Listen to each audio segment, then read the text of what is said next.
Hello and welcome to the Irish Arsenal Gunner podcast. It's Tuesday the 10th of January. I'm your host as always, Jonathan Giles. I'm joined by my weekly guests and we're going to mix it up from here on in for the next few weeks with our different panel just to give a different opinion instead of having the same people on week to week. So this week I'm joined by Brendan Boyle, Carl Ozzy Osborne, aka more Murdo than Pirlo. Mr. Merlot. How are you, lads? Good to see you. Good to see you, Johnny. It's great to have you on this week, lads. We don't have Eamon on this week, so there'll be no controversy this week. We know Deirdre. So frustrating, Deirdre. I might get Brendan to try it, see what happens. Also, you'll be getting his own back this week. Yeah, here we go, Ozzy. It's your turn. Just don't meet him on the day of the Man United game, whatever you say about him. As always, you can catch our show on the Dublin Arsenal YouTube channel. Big thanks to Martin Stoneville, as always, for editing it and for sticking it up there and getting us literally 24 hours, if even, it's up on the Dublin Arsenal YouTube channel. So big thanks to him. You can also catch us on Instagram as well, Dublin Arsenal for that, and he'll be posting anything relevant that comes up with Arsenal, anything relevant of the Dublin Arsenal Supporters Club and Arsenal FC itself, transfers, matches, etc. So big thanks to him. Without Martin, I think we'd all agree there wouldn't be any of this. So thanks to him. Thanks to our sponsor, clubgolf.co.uk. As always, use Dub Arsenal 10 for a 10% discount at the checkout. I think the retro bruised banana gear is still there. The polo, sure, it's quite nice. So definitely worth having a look at that gear. Catch all the matches throughout the season, as always, in our official supporters bar, the River Bar in Dublin City Centre. That's where you can catch all that. Last week's stats: 79 views, 6 likes, and we're up to 2,790 subscribers. Brilliant. So, absolutely, yeah. In the last year, I think really since August, I think we'd all agree it's just shot up. Through the women's highlights, through Martin, that's always over 1,000 views. And I'd like to think our podcasts eat up some of that subscribership as well. But look, it's great. It's great to see people coming back week on week. We seem to get the same feedback from the same listeners and viewers. So it's great to see people are interested in what we have to say and on, So, of course, any ideas that any viewers have, please throw them in the comment box, and we're open to improving the show. I know, Ozzy, before we came on air, there's a nice quiz coming up for us. Nice. Can't wait. I'm looking forward to that. A bottle of Merlot is for the winner. For the winner, yeah. I think there was over 180 views for that section alone, and Ozzy saying there was a cross between him and Pirlo. Thankfully, Eamon ironed that out. It was more Merlot than Pirlo. Of course, on this week's show, we'll be reviewing last night's 3-0 away victory to Oxford United in the FAcup. Nice to get into the next round where we play Manchester City at the end of the month. Forced 3 games now against them, mid-February and I think mid-April. Both Wednesday night games as well, which is bad. And we'll also be previewing the North London Derby against Spurs on Sunday at 4:30. A big one as always, but a bit more riding on it this year, being top of the league and a bit of revenge, hopefully, for what happened last May as well, where we lost 3-0, unfortunately. We go to, and we at the end of the show, we'll be going through some transfer talk. I know Miguel Aziz went to Wigan Athletic on loan. So we'll be talking a bit about him and Joe Felix and the ongoing Mudryk transfer saga as well. So that's at the end. We go to last night's review. So against Oxford United, 3-0 away, goals by Mohamed Annani, his first goal since May 2021. I think that might have been against Brighton in the last home game, I think. And 2 by Eddie Nketiah. That's 4 goals now in 4 games since the restart. Since Boxing Day, so he's flying with Gabriel Jesus out. He's really come to the fore now. I think we'll all agree. He stepped up to the plate, took his 2 goals. Like, it kind of reminds me of Dwayne Wright used to finish. He's a bit of swagger about him, a bit cheeky with his goal celebrations, but he's becoming an all-round forward now in the box, and he's so quick onto the ball as well. You know, he's ahead of the game. You know, we're in possession in midfield, and he sees a chance that he might score. He was through there last night, and he's very alert. That's what I've noticed since the restart. He's alert. He's quick in the box. He's skinning defenders, and he's beating the keeper quite comfortably when he has them coming out. He's just has it in his head what he's going to do, and it's great to see. You know, I'll go to Brendan first. What did you make of the result last night? Aside from, I suppose, up to the hour mark was a bit ropey. Oxford gave us a game, but there was enough quality. I think you'll agree, Brendan, wasn't there? Well, I think you've nailed it there already. That the first hour was awful. The first half I thought was terrible, and they were going around. They were getting in front of us. They were kicking us off the ball, bullying us basically, and they were. The team weren't really stepping up to the mark at all, and it was really disappointing to see. And I think everyone's been talking about the midfield, and rightly so, because it was pretty much non-existent. Yeah. But like our play starts from the back, and the passing out from the back was really slow. The only person that was trying to inject any sort of pace into it was the goalkeeper, and but once it got up to the midfield, it was just too slow. It was giving them time to get in front of us, and and really make more of a game of it than it really should have been.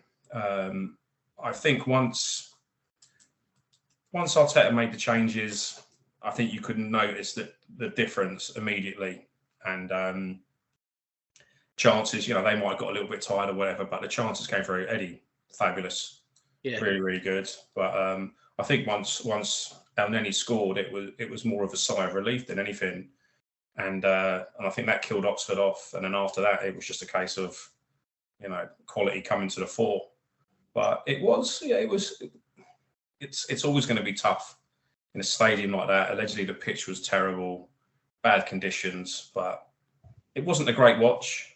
You know, if you watch the highlights, it looks great. But I'd say that first hour was a bit concerning, and that's the problem. There's, you know, everyone's talking about Lokonga and Vieira.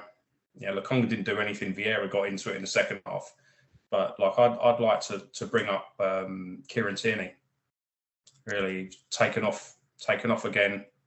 Didn't really do very much. Didn't do anything wrong. But again, he's taken off early. That's got to be a concern for him. Whether he'll want to hang around or not is another story, because he's too good a player. But he seems not to be fitting into Arteta's plan, or could be. But yeah, that was a little concern. But as I'm a fan of his, but yeah, look, it's an away from home against lower league opposition, and we just had to do what we had to do, and they did it quite comfortably in the end. But yeah, it's the midfield, Lokonga and El Neni, they kind of got Marcus McGuane, the Aussie's favourite name. yeah, I got slowed for that pronunciation last week. Marcus McGuane. McGuane, is it McGuane or McGuane? McGuane, is it? Whatever. Said McGuane, so I'm taking that. McGuane, I think it was McGuane. Eamon's not here, so you're okay. I thought he played well for Oxford in midfield last night. You could but what I was saying, Jonathan, is that we were making them look good because we were so lethargic in our passing and getting knocked off the ball, left, right, and centre. Yeah. Arteta had said previously about how we thought Vieira was now strong enough to compete at this level or at a Premiership level, and he was getting knocked off an awful lot, I thought. Yeah. Yeah, as I said, he came into it. He, 2 assists, which is good. Hopefully, that will boost his confidence. But just a concern. But if we're missing any first team midfielders, I'm not sure we're going to be able to hang on where we are with the replacements that we have at the moment. Yeah. Yeah, because as you said, you could see when Xhaka came on, you could see straight away the difference in midfield, the confidence that the players around him, where He chased the guy into the corner and won the ball Yeah. back off him, and I think we got a goal out of it, to be honest. But that's right, it was. Yeah. And he had a bit of part to play in Ketty's 2 goals as well. You could see even in Ketty, he was glad Zinchenko and Xhaka came on, because straight away you could see that they all work well. When there's a prem, it would be a bit worrying when it gets to. I suppose the FAcup will probably be used for just the fringe players, but I still think Fabio Vieira, he's got the skills and the. I think so. It's just he's very lightweight, I think, isn't he? You can see it. He's very thin, isn't he? Like, he's not built for that physical. I say over time, hopefully he will, but I think this season probably too early for the demands that we've set. I don't know if anyone saw the article with Eddie Nketiah and the 2 pictures, one from 2019, one from 2022. It's like, oh my God. Now, if Vieira can get in with the same trainer, I think he'll be laughing. Because I've got a similar picture, Brendan, but I'm in reverse. Snap. The belly goes from flat to out. It's remarkable what I've done in 4 years, mate. I'll tell you. My one's pre-Christmas and after Christmas. Blame Christmas. No, you're right, though. What kind of shocked me, what Oxford got on top of us, didn't they? They literally got on top of us. So, yeah, it's 3-0. I'll take 3-0 away, considering we struggled in the best part of the match. Craig, how did you see the game last night? Yeah, I watched it last night. Slightly surprised by how strong we were. I thought we might have rested Martinelli and Saka. Although I'm not sure if the likes of Marquinhos is ready. I think you maybe could have started Marquinhos and that instead of Saka for maybe the first half, and then brought Saka on if you needed to. It would have been good to rest Saka coming up to the Northern Derby. Look, I wasn't surprised by how kind of bad the first half was, because there was a few changes. Elneny and Lokonga, the midfield was. It just kind of shows, if we lose Partey or Xhaka, how much we kind of digress if Elneny or Lokonga go in there. Personally, I don't think it's going to happen for Lokonga at Arsenal. I think he's stagnated. Even the documentary there last year with Amazon, you could see he was frustrated that he's not playing. I think he said something to Nketiah, and Nketiah kind of just told him to shut up and get on with it, and that's what he should be doing. But I think maybe he's feeling a bit too sorry for himself, and he hasn't kind of progressed as much as he should have. He was captain of Anderlecht on senior team for a year or two, and then he came to Arsenal. I thought he might kick on with us, but I don't know if it's maybe an attitude problem with him there. But he didn't play great at all last night. The first half, like Brendan was saying, the first hour, the defenders kind of held onto the ball for too long. We weren't, the ball was moving too slowly, so there wasn't really much happening at all. I don't think there was any shots to target in the first half. No. Yeah. The first half, I was like, Jesus, I'd rather watch paint dry. Yeah, it was that bad. It was I can't remember. As bad as the first half as that game in a long time, because obviously you played so well this year. After 60 minutes, Xhaka and Zinchenko come on. Within 2 minutes we're 1-0 up. Maybe that's just a coincidence, but they're obviously, the quality was a lot better than the players that come off. As Brendan mentioned, Tierney, he had an okay game. I do worry for Tierney. I just do think that come the summer we probably are going to lose 1 or 2 players that we don't want to lose, maybe. But if 40-50 million comes in for Tierney from the likes of maybe Newcastle, Villa, I think you're going to take it, because I just think from where we're going now to where we were maybe 2 or 3 years ago under Arteta, we've kind of progressed past Tierney. Tierney's a great player, but he's just his ability on the ball compared to Zinchenko, there's no comparison really, and Zinchenko plays as the third midfielder when we're attacking, and I don't think Tierney can do that. So I wouldn't be surprised if Tierney moves on this summer. It was great to see Nketiah get 2 goals ahead of the derby on Sunday, and especially Smith Rowe coming back. I think he only gone for 15 minutes or so, but it's great to see him back. He looks like he's bulked up coming in the gym. He got a bit because he looked like he's about to put on a lot of muscle. Yeah, he has. Which is good for us. I just hope he doesn't break down again, because we need him coming into the end of the season.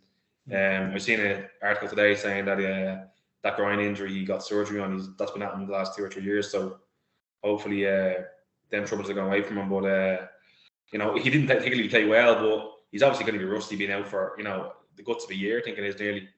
I think he was fit to start the season, but the injury was still at him. But we're going to need him, and listen to Arteta's post-match interview, and I think he said 1 or 2 things about transfers, and I don't think he's happy that we haven't brought anyone in yet. We probably got on the transfers towards the end of the show, but I just think watching that game last night, the second string side compared to the first team side, there's a big difference, and I think it's really important we get 1 or 2 players in, especially in midfield, because I think I wouldn't really trust Lokonga or Elneny for a long period of time in that midfield. No, if you can't do it against the likes of Oxford, with no disrespect to them, you're not going to do it in the bigger games in the Europa League and the league. Yeah. And that's always been our downfall. There hasn't been anyone on the bench to look at when we get an injury. We've had such a flying start, and where we are in the league. If we were in top and say we were 5th or 6th, you'd say, look, that's a decent enough bench. But because we're so high up now, and you look at with City coming behind us now and the strand that they have on their bench, you say you can see the big gulf in class even on the bench of City than the force. Yeah. I did hear the link with Arsenal. James Nicholas said that there is rumours that we're kind of looking at centre mids now. So hopefully a winger and a centre mid come in, because we need this. Yeah, we do. We really do need it. Whether we're going to go for any title or not, just to consolidate top 4, I think it's really important that we get that done. I think it's just a bit of muscle in midfield, just someone that can, with a bit more experience maybe as well, that's been in the game, and that's won things and knows the pressures of being at the top of the table as well, But I'm sure Edu and Arteta have so earmark there, because the transfer business has been really good since they've come in. I think, going to you, Ozzy, I know Oxford had an early chance in the second half where that lad Taylor just miscontrolled us when he couldn't. I thought Turner had a good game last night. He got the ball out very quickly when he got the ball from crosses and all, which is quite good. He's very alert. Do you think that could have changed the game, Ozzy, if that went in 1-0? Because that was the turning point, really, wasn't it? When they didn't score that chance. Yeah, I think with any FA Cup, the home crowd, especially underdogs like that, any FA Cups, they're normally exciting occasions, aren't they? This is possibly one of the most dullest third round. But if they'd got a crowd behind them, it'd have been more difficult. But I think making the changes and bringing the quality on, I think the outcome would have still been the same.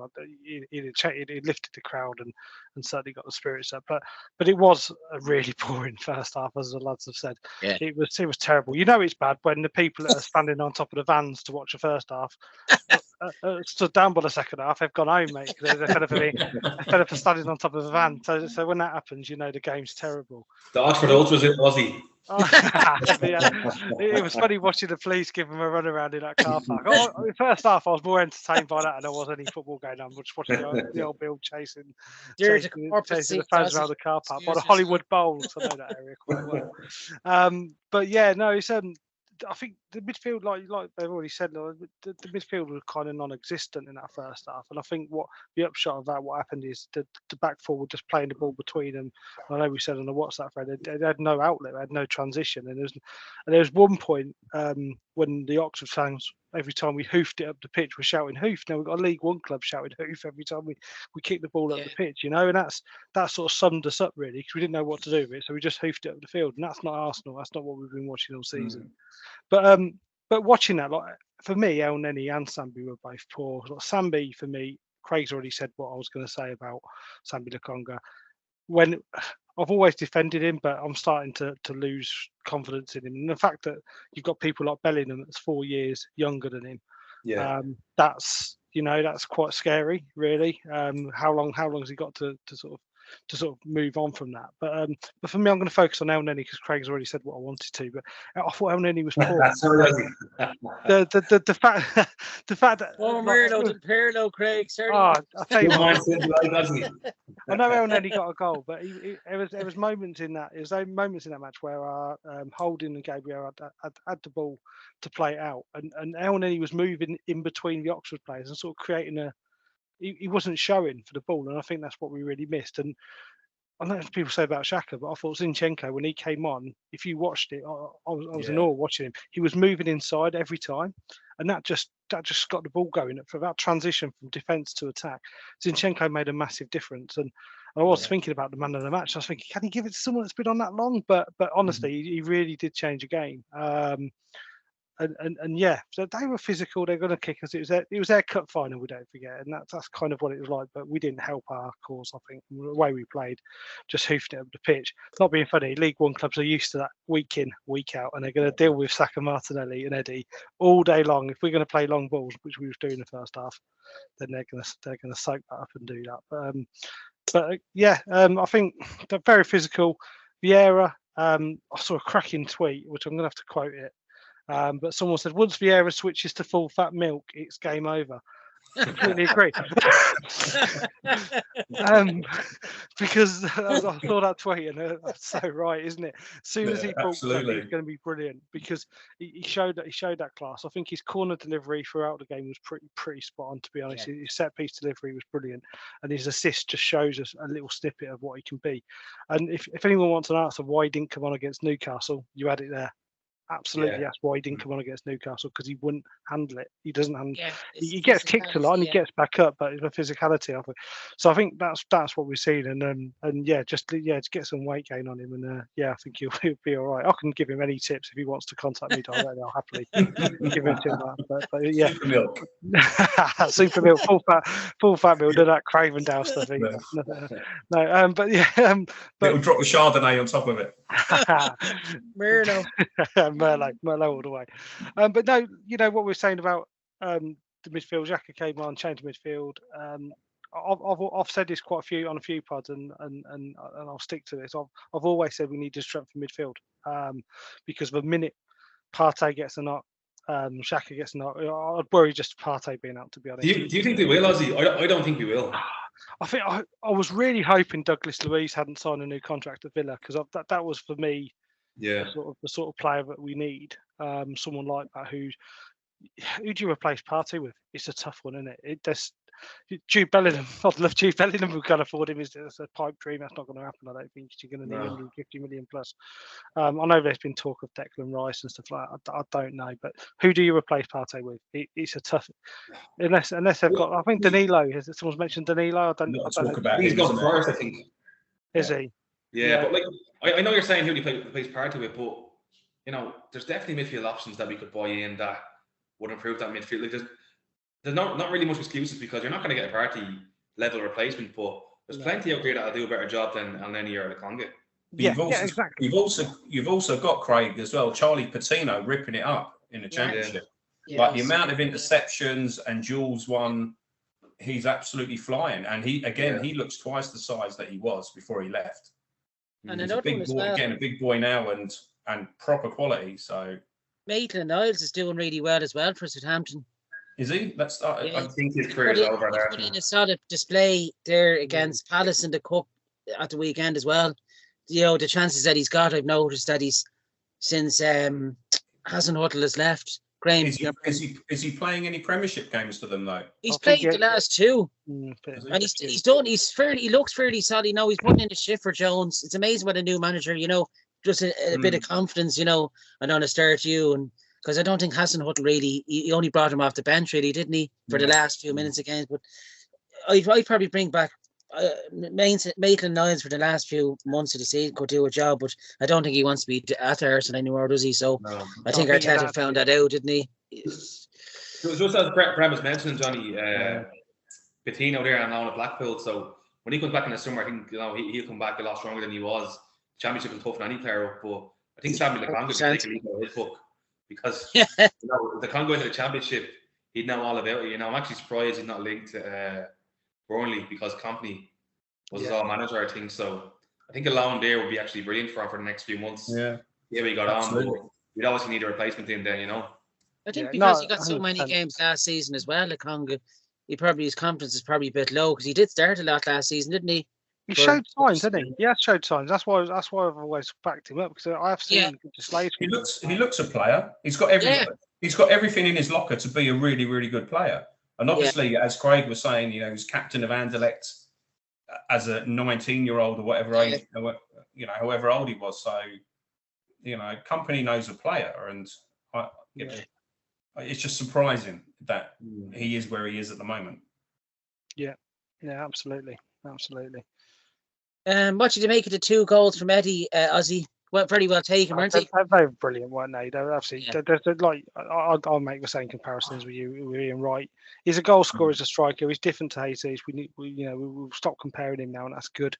But he'll score goals. You give Eddie chances, he'll score goals. And I think he's a fantastic player. That little dink he did at the end, that was special, wasn't it? It's just special just to have that in you to do that, especially when he knows the spotlight's on him. I know it's only Oxford, but at the end of the day, one-on-one with a goalkeeper, it's anyone's, whoever you're playing. So I love the swagger he's got about him. I love the confidence the lad's got. He is under immense pressure. You can tell that, but he's doing what we asked him to do, and he did that. Like when Aubameyang left last season, everyone criticised. I know we didn't get over the line like we should have done, but he put the goals in. His numbers were great then, and his numbers are great now. So keep supporting him. I'm looking for. Again, I was surprised, like Craig, in terms of that front three starting: Gabby, Eddie, and Bukayo. It's just when I saw that team lineup, and when Saka took a knock at the end as well. I know Arteta said he's all right, but he will say that anyway, won't he? Because he always keeps his cards close to his chest. But I hope that is only a little knock he's got.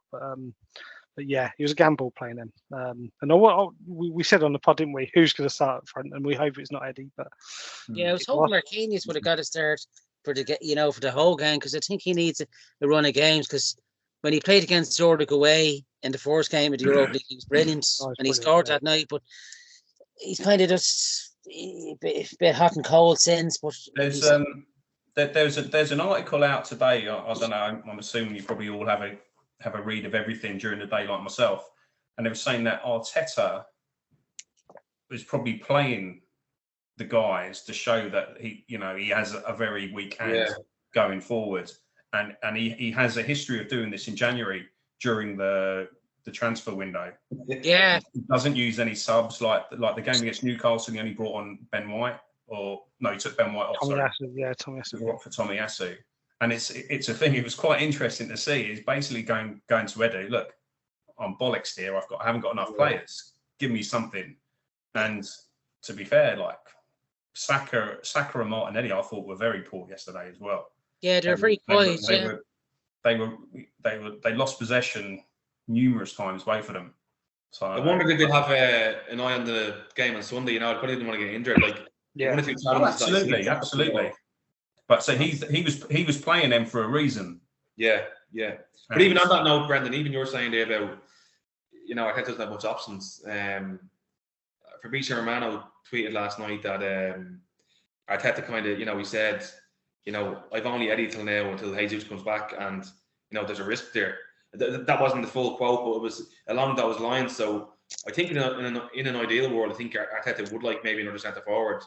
But then. You bring the centre forward in. You block Balogun. Yeah. I know Inter Milan and AC Milan are both linked with Balogun for the summer, but I can't see us bringing in the centre forward. Someone have to get injured for that to happen. But even your man that went to United, Weghorst, he would have been a good plan B. But somebody on loan just as cover is really what we need. A big lump, basically, a plan B. We just take Giroud back for 6 months. All day long. That's exactly who we need is Giroud. That's why I said that on Boxing Day to one of my colleagues who's an Arsenal fan. I said that, I'll take Giroud 6 month loan straight away. taking Troy Taylor is mad. He's negotiating contracts at the moment, isn't he? 'Cause he's out of contract in summer. Yeah, is he? Yeah. But yeah, they're negotiating a new contract with Milan, so I don't think it will happen. But I'm 100% taking it. It'd be your plan B when Jesus is back as well, someone to bring Absolutely. off. Absolutely. Yeah, Your 20-minute strike. Your 20-minute striker. Yeah. It was 11 years ago last night that Henry scored on his comeback game against Leeds United. I don't think he's ready. Right. I still think he's fit enough, to be honest. Look, he's a goal scorer through and through, isn't he? What a night that was. Yeah, off the bench, scored in the winner. What dreams are made of. Man of the match, lads. Brandon. Do you want to get someone else first? I'll have a little think about it. I go to Ozzy. Eddie Nketiah has to be. Yeah. Quality. Yeah. Carl, or sorry, Craig. Yeah, I agree. It has to go to Nketiah. I don't think, there's many other performances that were decent enough. Vieira had a good last half an hour, but I think Eddie Nketiah's 2 goals finishes are brilliant. Brandon, was that a bit easier for you? That makes it a bit easier, yeah. But I would, with a little tip of the hat to Matt Turner as well. Yeah. He was getting an awful lot of stick from the crowd, and he is one that worries me when he has the ball at his feet, but he doesn't really seem to make very many mistakes. No. Now, obviously, the crowd were on him for something that happened. I didn't really see it, but he just brushed it off and carried on playing, and he was injecting pace and urgency into the game. And I think he's got 4 clean sheets out of 5 games. Yeah. And he's only conceded a penalty. I think is the goal he's conceded. So I think that was against York, actually, wasn't it? Well done, Matt Turner. But I'll give it to Eddie as well for the Ian Wright last goal. Yeah, I think I'd probably give it just a clean sweep to Eddie, because it's 4-4 games now since the restarts, and I was at the game at West Ham thanks to Ozzy. The way he took that goal was like Ian Wright, yes, but the goal poacher instinct for the Brighton goal as well, to get ahead of the defender and to keep. He's very quick. That's what I've noticed about him. He's quicker. He's a second quicker than last season, and I think what Jesus out is just giving him a bit more hunger that I can. He's showing I can. Yeah, he can rely on him. It probably is the best way, isn't it? Yeah. Yeah. Well, he knows he's playing. That's one of the things. I think he's obviously. He knows he's next in line. Yeah, exactly. Yeah, that means a lot. Yeah. And he's bulked up, and he's got an extra. It seems a yard of pace that he didn't have last season. Yeah. That victory last night means we'll be playing Man City in the 4th round away at the Etihad. Big ass. We done it. What was it, in 2020? 2-1 at Wembley in the semi-final. Aubameyang got a double. It's Arsenal in the cup. You can never write us off in one-off matches. I think City will have 1 eye in the Champions League and the league, so it could be a game where we could sneak. Being optimistic, I think I'd probably go. I think we could sneak a 2-1 there, if I'm being honest. I think that could be a Sunday 4 or a Monday night game. I reckon that'd be the biggest fixture by the looks of it out of all that round. How would you say it, lads? Brandon, do you think we could sneak something? Well, again, I was reading they have a big fixture congestion, and that game I think is going to be in between. Is it 2 semi-finals in the League Cup if they get there? That's right. Yeah. And obviously they've got the Champions League kicking back in as well. So it could, it's still going to be high in their priorities, and they do have 2 players for every position. But on our day we can beat anybody. So we just need to have the belief, and hopefully, I'd be delighted to see us beat them 3 times this season. I think Arteta relishes coming up against Pep as well, doesn't he? Being a big mentor that he wants to show. When it's more his team than it was before, which this season it is more his team. So it is his squad now, isn't it? Yeah, it's a real head-to-head match now, isn't it? Pep squad against Arteta's. Yeah, I'm looking forward to it. I really am looking forward to the 3 clashes against him. Craig, how do you see it going? Can you see a sneaking something there? Yeah, obviously it's I think it's 2 weeks away or so. A lot will depend. Hopefully, we don't have no injuries or anything then. I think that'll be the week after the United game. So hopefully everyone is fit. Yeah, look, it's a cup game. You know, anything can happen. It wouldn't surprise me if there was a draw there and it went back to a replay at the Emirates. You know, I think the replays in the FA Cups are absolutely, you know, ridiculous because it's so much fixture. It should go penalties straight away, and whoever wins. You know, I think that'll slowly come maybe the next couple of years because you know the replays. There should be replays maybe up until you know the quarters because I think the lower league clubs, you know, they look to get a draw and they get a lot of money then, you know, from the return fixture. But you know, yeah, obviously it'll be a tough game. City will probably play a lot of their second side who are, you know, probably getting the better force in. But look, yeah, you know, I don't think there'll be as many changes as there was maybe last night. But I think you know, you probably have our fourth starting 11, and hopefully, you know, we have the likes of Mudryk or something in by then, and he might get a start against them.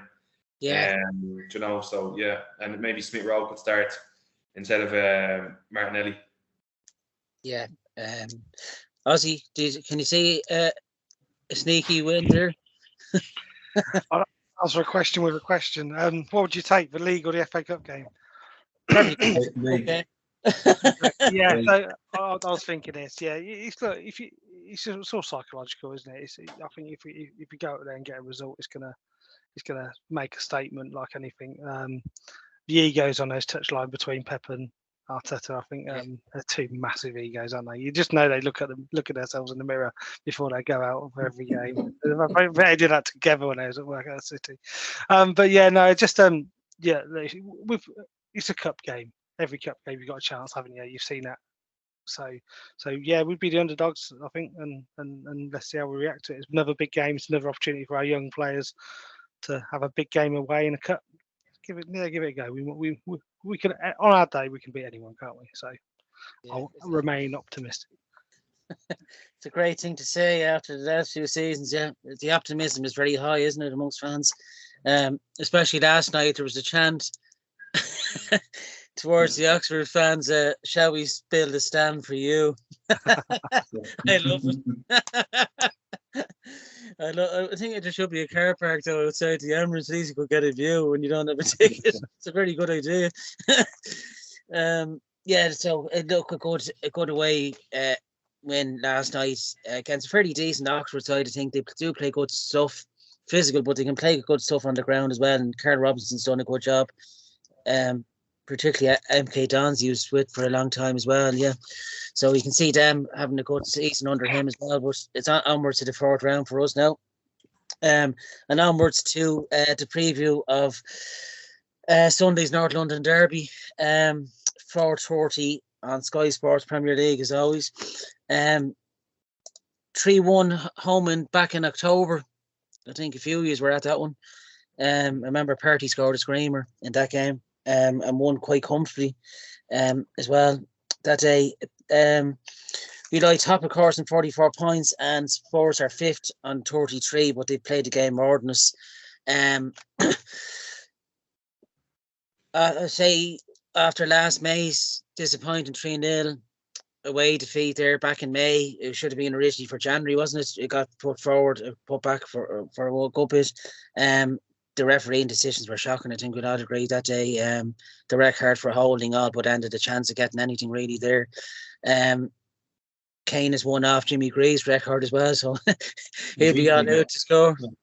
Yeah, he always scores against us as well, doesn't he? It's just one club that the striker has his favourite thing. But I think from last May to now, and we showed in October against them, we're a different animal now. You know, and Spurs can't even acknowledge that. I think he says the way we came out at them was just frightening, you know. And I think on Sunday will be pretty similar as well. I think Arteta will have them all up for the game. Spurs are tough enough to crack though at home, you know. London Derby is always tough, you know. It doesn't matter what type of form you're in, it's always going to be tough, you know. I'm not going to give any results. Predict a scoreline of this one. I come to you, Ozzy. How do you see the game Sunday? Well, form goes out the window on this one, doesn't it? It does, yeah. It's just like a cup game. I hope Harry Kane don't score. I really don't, because I don't want him to get that record against us. I'm quietly confident about this more than I have been over the years. I've always hated or not looked forward to this fixture. Checked my calendar and see what else I can do on that day, and sort of watch TV whilst doing something else. But it's a toughie, isn't it? But I'm optimistic. I am optimistic. We are a different beast. I think we were a different side completely to what lost 3-0 in May. It would be nice having Jesus to play and in this one. So missing him, it's a big opportunity for Eddie to continue to answer the people that are questioning him. I think it's a big game. Like we look, Tottenham have got some quality, but the way they play football and the way we play football, I think it's a perfect storm. Hopefully, we come out the blocks. I think we'll come out the blocks like we've seen us in Newcastle game. I've done a prediction for 2-0 for us. And that might sound we'll raise some eyebrows, or Craig's eyebrows raise it. But I generally believe that. I'll say I'm normally very worried about these matches, and I'll just have a confidence about it. But yeah, it's going to be tough. Like I say, form goes out the window. We can sit here and analyse. We know what they've got. But I look at their 11. I look at our 11, and why shouldn't we go there and get a result? And it's long overdue, I think, really, to get a decent result at their place. So yeah, that's my thought on it. Let's just keep Harry Kane quiet. It was nice, but I think the side we'll see playing will be similar to what we saw against Newcastle. I really do hope Zinchenko keeps that left back, which I'm sure he will. And just got everything crossed that Saka's fit and playing well for that game, because I don't think we'll see any changes unless they're forced, and that's through injury or whatnot happens between now and Sunday. But let's hope so. Let's hope so. Let's get with 3 points. And I think this is a big statement, because we've got next 5 games. We've got Tottenham, Man United, Everton, Brentford, and Man City. So so if we could get 3 points against Tottenham and 3 points against Man United, then people are going to seriously have to start looking at us. I think it's a big statement to make. So I'd look at these next 2 games. I know we've got Everton away after that. We'll probably go and lose that, knowing us. But no, I'm really optimistic for this one. Not normally. It's quite unusual for me for this fixture. But I'm looking forward to it. Yeah, I am. Yeah, it'll be a tasty game on a Sunday afternoon. All right. It's a big 2 games coming up for us, Sunday and then the following Sunday. I know yous are going to be at that one, and I use Man United at home. It's a big test this month for us without Jesus, So fingers crossed. I would have loved Jesus to be fit for this game, but with Nketiah's form the last 4 games, I'm quietly confident that he'd bag one or 2 on Sunday. I think my confidence comes from. The confidence for this one is how it turned out at the Emirates. How we absolutely overran Tottenham to the point that they were bringing on 5 substitutes and basically shut up shop to stop conceding more. That, for me, confident. I think that's where the confidence is coming from, and I hope that plays in the players' minds as well, because we absolutely destroyed them that day. Bashed them, yeah. I just have a feeling, like I say, different Arsenal team. And after that home fixture, I just hope that stays in the memories of the Spurs players. And hopefully we've got a psychological advantage after that defeat. Yeah, I think we've a better defence as well than last May. Yeah, Gabriel and Saliba are more solid than Gabriel and Holding. That Craig, how do you see the game going on Sunday? Yeah, look, as I was saying, I'm quietly confident. I don't know about 2-0 now. I hope you're right. I really do. I just think we always concede against Spurs away. So score prediction wise, I'd go 2-1 Arsenal, but it wouldn't surprise me if it was a Desmond and it was 2-2. Spurs always get the decisions against us at their place. Last year it wasn't a penalty in my opinion, and the sending off was, it ruined the game. So, look, where we are at the moment, we're 5 points clear. I don't think we're going to get many favours off the referees because, realistically, the FA and the public want a title race, So you might see a few strange decisions start to go against us You know, I'm not into the conspiracy theories, but that's just my opinion. You know, look, it is what it is. It's going to be one of them games against Spurs. Spurs going to sit back, let us have the ball, and they'll try to counter us like they always do. You know, I presume Kulusevski's son, Kane will all play, so they'll just try to counter us and let us have the ball. You know, we'll have possession, but it's whether what we do with it. You know, you know, they might kind of take a leaf out of Newcastle's book and they might kind of defend deep like they did. So it'll be interesting to see how we get on. Dear, I do hope we do. I really hope we do start quickly, because you know, if we get 1 or 2 goals in the first half or so, we could kill them off. Because realistically, I think if we go 1 or 2 up against them, they're not going to come out. You know, they can't really play. They've no playmakers. They're a counter-attacking team, and you know, I watched the game against Palace. They were absolutely dreadful in the first half. I know they beat Palace 4-0 in the second half, but you know, they're not a good footballing side. So I think we really owe Spurs one away, because we haven't beat them in a good few years now, you know. And I think we really do owe them one. Like, you know, we are a different team, as Ozzy said.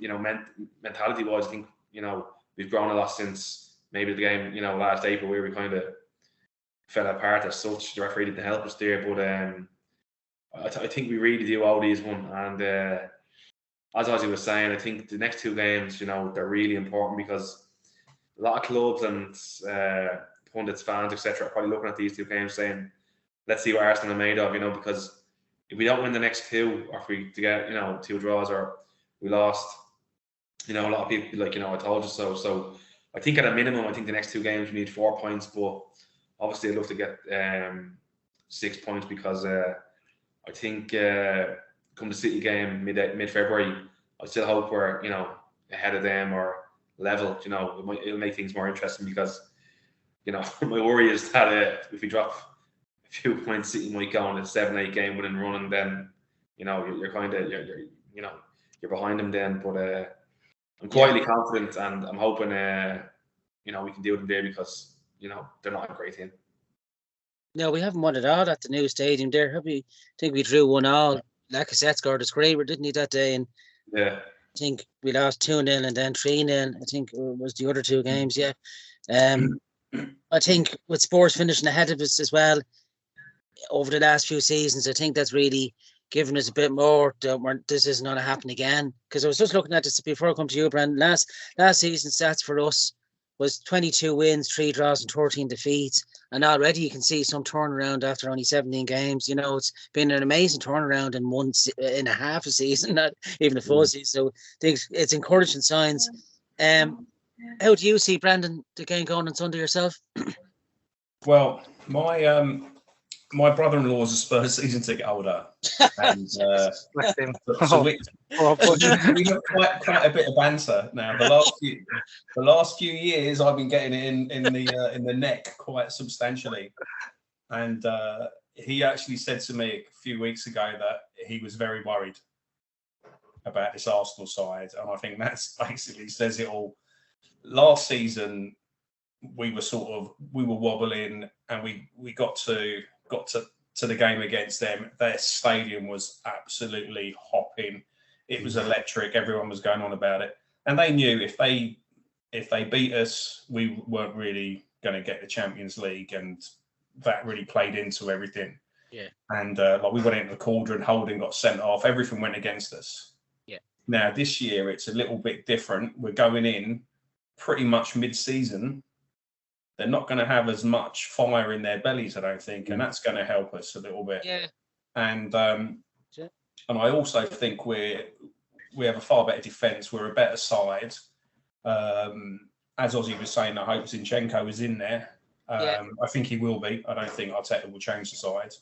And the form Eddie Nketiah is in, I'm delighted. So we have pretty much a full strength side going into this game, with the exception of Jesus, obviously. So we haven't really got anything to fear. We go in, we're on form. They were in really bad form up until the second half against Palace, which amazed me, because I was watching the first half, as Craig was saying, they were terrible, but it might have given them a little bit of a confidence boost, but hopefully not. But I think if we go in and as I say, I was at the game at home and we tore them to shreds, and they did bring the subs on just to not get hockeyed. So I think that's going to be playing on their mind. I think they know they're not as good a side, and hopefully Arteta will have it driven into us if he wants to bring the photographer back into the dressing room again. That will help. What a speech that was! Absolutely legendary. So I think we've got everything going for us. Everything that we could have going for us is there. We could have got a couple of suspensions before the game. That didn't happen. So we go in full strength side, and the world is our oyster. It's time that we did actually start performing over there, because we haven't in a number of years.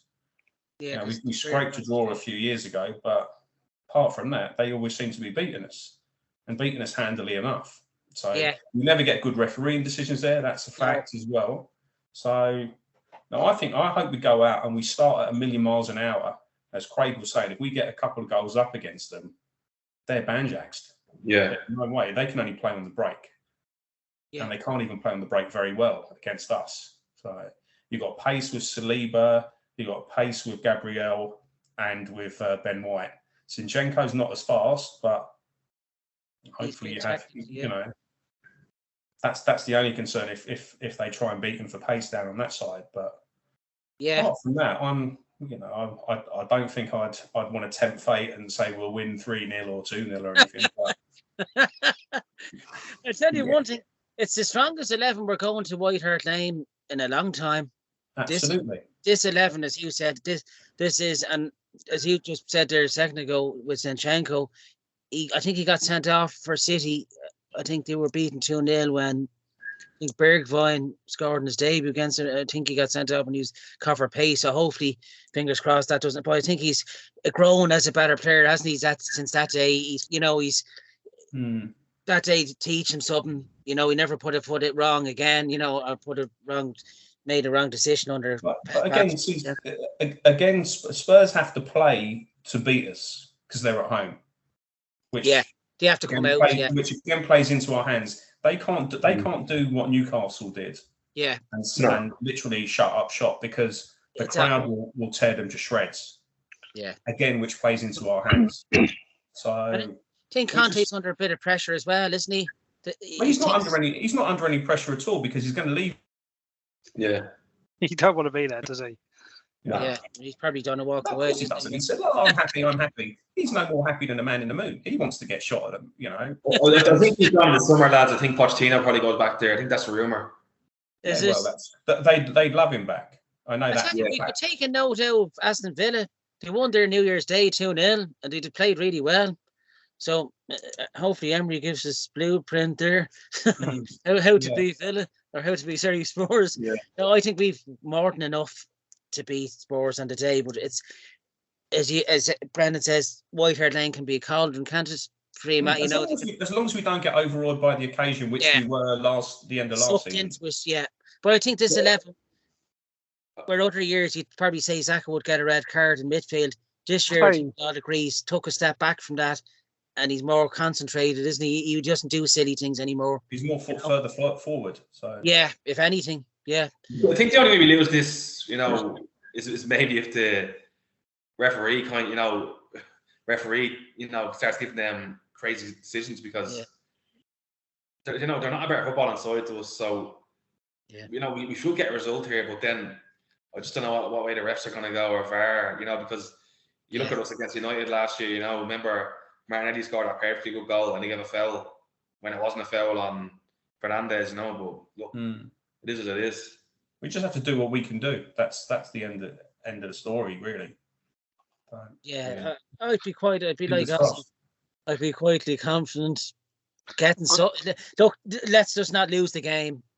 The main thing is come out of White Hart Lane with something and go into the United home game and go for that for 3 points. Because we're still in it, but City are creeping fast up after that draw against Duke. Amazing what one slip up, they're right 5 points behind. We could have been 11 in front. It's small margins, but that's what wins and loses. But the team, one thing I can say, game on game this season, the team are learning every game, and we're not making silly mistakes where he has it drilled into them from Monday morning to the next game. They've really bought into it. You can see that from that 11 that this is his squad, as Brendan said, and it's time to start. He's had 3 years now. He has to get this right, or if you don't start winning trophies, you know where you end up. Like Graham Potter, I think he's starting to think, was this the best decision? But I think Arteta's had a lot more time, and he's got the players in that he wants compared to Potter. I don't think, they're kind of handpicked for Potter rather than the ones that and that's. They'll give sign whoever they want because they're just showing the checkbook at whoever. Aren't they? Yeah. They're an absolute circus, that club. Yeah. Except Modric. Yeah. I suppose we move on to the transfer. We get that out of the way. The Spurs we're going for a away win. Can I just add before we move on to transfers? I just looked at the team we played against Spurs at Tottenham last season in the 3-0. Back four is Tomiyasu playing left back, Gabriel, who went off after 76 minutes, Holding and Cedric. With El Neni in midfield with Odegaard and Xhaka, who was also on the booking. So looking at that back four, Tomiyasu playing left back, Gabriel, Holding and Cedric, it's a complete different side now, isn't it? Yeah, absolutely. You know what I mean? It's it is. Gabriel's the only one you'd play out that, isn't it? Yeah. So yeah. I miss Cedric. I forgot about him. He causes the penalty, didn't he? See you later. Yeah, hopefully we ship him on in the summer. I don't think he's part of the plans, really, is he? I just thought I'd add that because I thought that's quite an interest. I forgot what how depleted that team was. Yeah, I forgot that as well. Yeah. Oh, we were completely depleted that night, and Holding was just unfortunate. He got sucked in by Son for the first 15-20 minutes. He was really up for a Holding, but just too eager. For it. Yeah, and that's what sucks you in. But Saliba and Gabriel don't really be, we say that and be a red card after 2 minutes or something. Right, Ozzy, we're holding you responsible if we lose this game. You're too eager. The last one. Put down it. Okay, we move on to transfer news. Joe Felix looks like he's going to Chelsea, doesn't it? That looks like they've agreed to pay his £11 million, I think, is it? Over this 9 million, I think. 9 million, is it? A staggering amount of money. And I'm glad we haven't really gone in from, because they bought him for €120 million from Benfica, and I don't think he's done really much that would give us much. I don't know whether he'd fit in at ours. What do you think? Do you think it looks like it's all but over, but would you have likened Joe Felix at Arsenal? No, Ozzy's not shaking his head there. I think it's madness. I think he's a good player. Don't get me wrong, but there's no option to buy on that deal for Chelsea either. No, yeah, which is madness. If there's an option to buy, I'd have gone for it. I'd have been quite gutted about it because he's a good player. But by the time he gets settled into Premiership, you watch him fly now. But by the time he gets settled, in my opinion, by the time he gets settled in the Premiership, it'll be time for him to go back. Because he ain't just going to come here and tell it. You look at Fabio Vieira. I'm not saying he's the same sort of player, but similar sort of build, I don't know, just similar sort of player, and he's taking him time to settle in. They're both talent, and I don't know. I wasn't looking for him to come. I thought the deal. He's a player as well, Ozzy. I think he's only started 2 league games all season, and he's maybe played 4. Yeah. So I know he was involved in the World Cup. But again, he wasn't starting all the games, so he's not going to be completely up to speed to come into the craziness of the Premiership. So, that was the one thing that I was against. If he was going to come to us, I thought he's not really going to be ready. Right. And for me, I know I rant on the WhatsApp group about this because I just think we're better than that. We're better than that. It's quite to loan a player like that. To build them up for another club. That's it's madness. I don't know. There's Chelsea. I don't know how I'd feel about it because I'd feel the same as if Arsenal had done it. I've never fancied that deal. Option to buy, that's different because like Odegaard, we did that with Odegaard and utilised that really well, didn't we? There was clauses in there we could put a bid in. Yeah. That works. But so I think that's fine. But when there's no option to buy, you kind of no point unless you've got no players. Yeah. I say if we weren't in the position we're in last position-wise, say we were in 7 or 8, what Chelsea are in, I say there probably would have been a possibility we would have gone for that, Felix, just to get up the table, and I'm assuming that's we're why not Chelsea, there. We're not at that, are we? We're not at that position. It's a great Chelsea look. Chelsea are 10th. 10, 30. Jeez. Yeah. But did you see the pundits saying that Felix picked Chelsea over their sporting project? What project do they have at the moment? They're 10th in the table. What?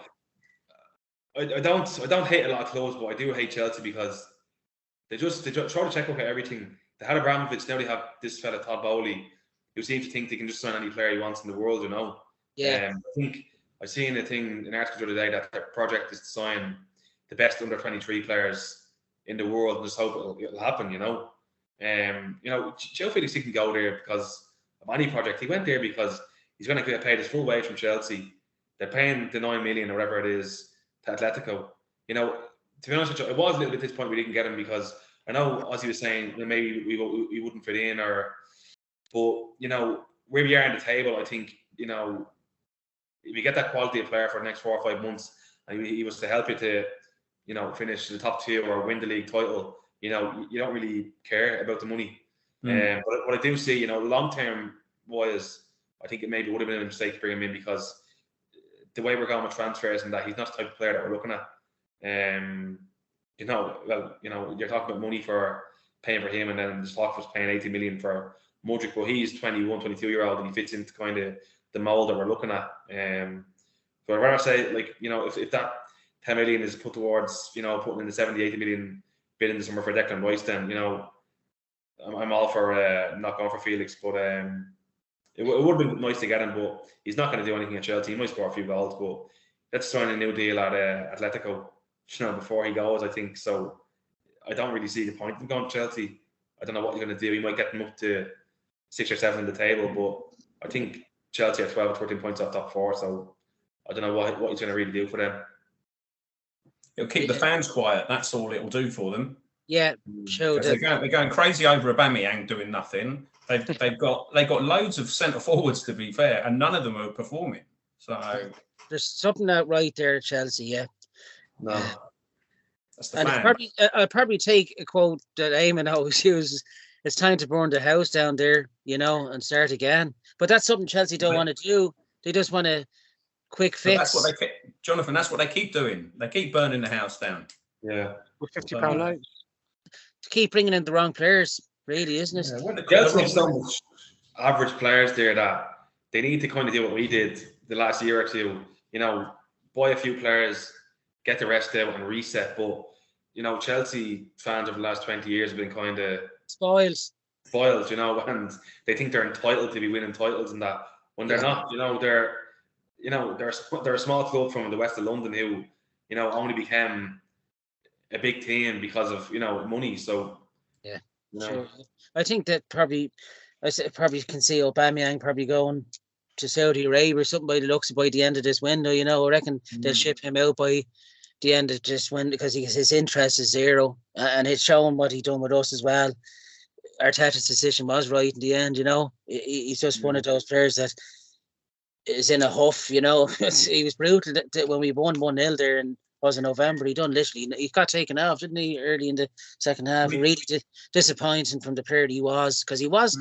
I'll give him one thing: he was prolific for us. I mean, over the he did, but his scoring ratio was really good, but for some reason, the only thing I think the only reason he went to Chelsea was to play for Thomas Tuchel, and Thomas Tuchel got sacked after 5 days or something. Yeah.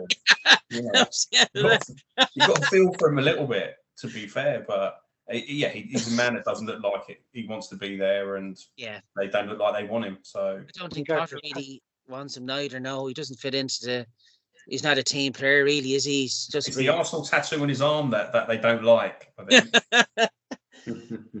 It's like Robbie Keane. His dream was to play for every club that he signed for as a boy, and his dream is to be personal manager. And it looks like that's going to come true. Jeez, he had great dreams when he's a kid. All coming through.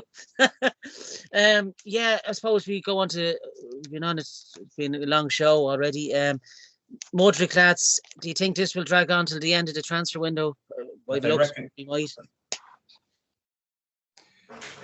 It's hard to say, really, isn't it? Like There's a lot of talk today. There's a lot of talk today, isn't there? Not more by optimism. the end of the week, he's done. So yeah, I think it might be done by the sports game. Do you think so? Yeah. Got till noon on Friday, haven't we? We've got till noon on Friday to get him. Yeah. It looks like Chelsea. I think Chelsea were used as a bit of noise in the background to try push us into the deal. I don't think Chelsea are really ever gonna get him because I don't think he wants to go to Chelsea. The former Russian owner. So hopefully it's done by the weekend. I can't see him making his debut against Spurs, but hopefully he's in the squad for the United game because we need him, and hopefully the last week of the window then we're surprised with maybe a midfielder. They're talking about Danilo again, aren't they? So I don't know who they might go for because I can't see us getting Tielemans. I think that maybe our ship has sailed because I think if we really wanted Tielemans, we could have got him.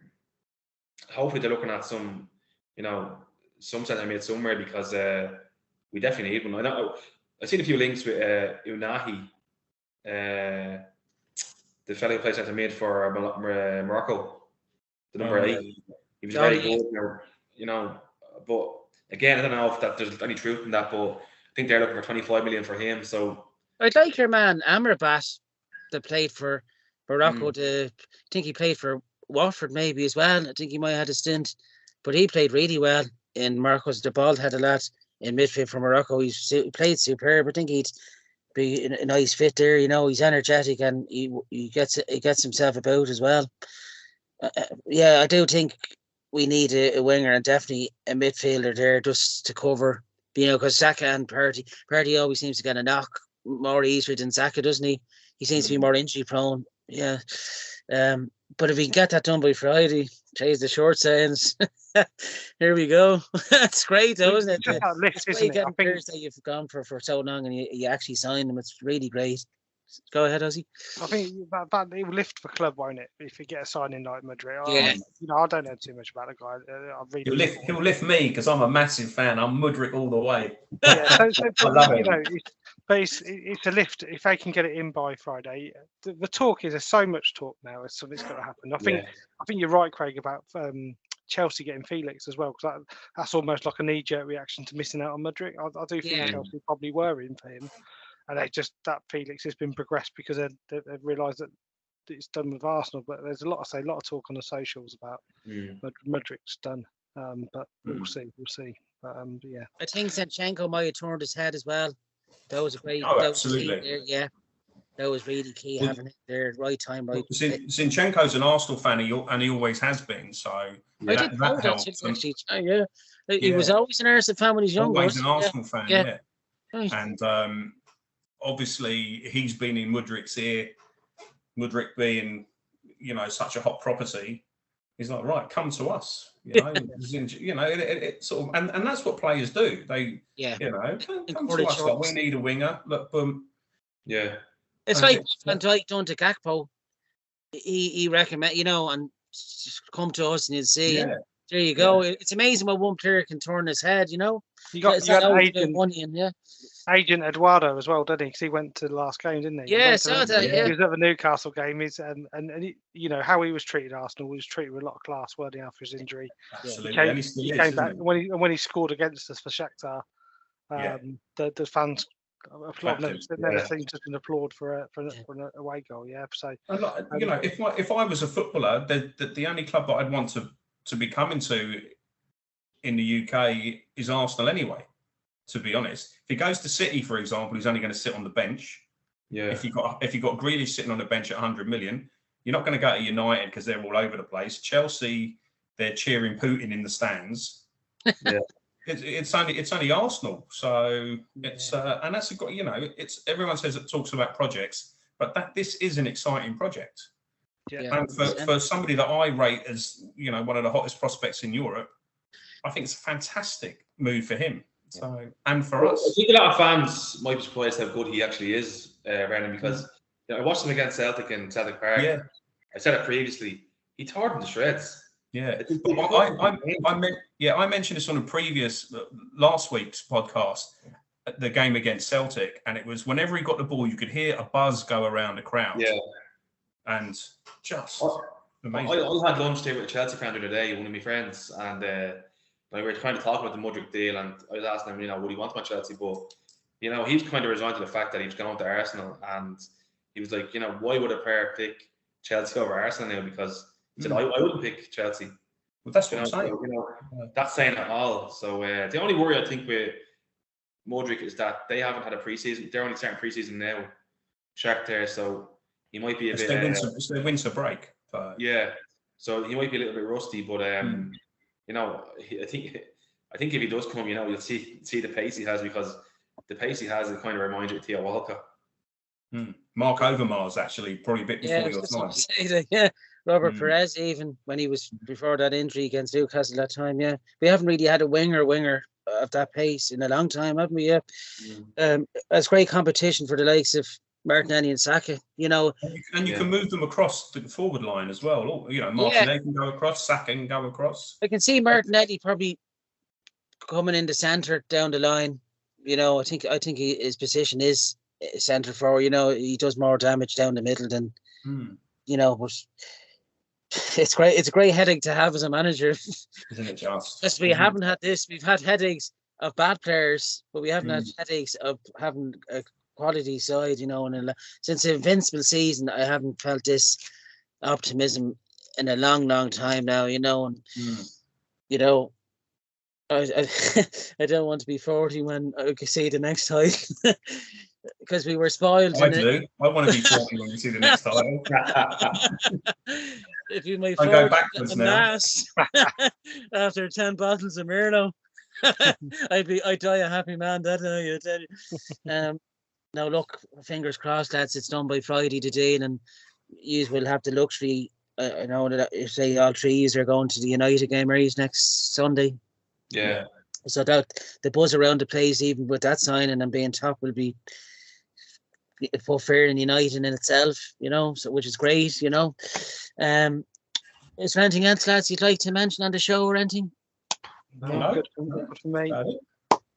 As always, just like to dedicate this show. I'm going to dedicate every episode for January to Aware, which is for depression and bipolar disorder, and to Dublin 15 suicide awareness as well. Just thought I'd give them two charities a mention for the month, because January being what it is, bleak and dull, people are going through tough times with economic wise and everything else. So if you like to donate, it's aware.ie and D15 suicide awareness and their Facebook page. So I thought I'd give them a shout out. Thanks to my guests, Brandon, Craig and Ozzy, as always. Cheers, lads. Next week's show will be, of course, reviewing hopefully away success to Spurs, and then a preview with another massive game next Sunday to Man United at home. So until then, lads and viewers, thanks for listening and watching us, and we see you again next week, and have a good week. Cheers, lads. Go on,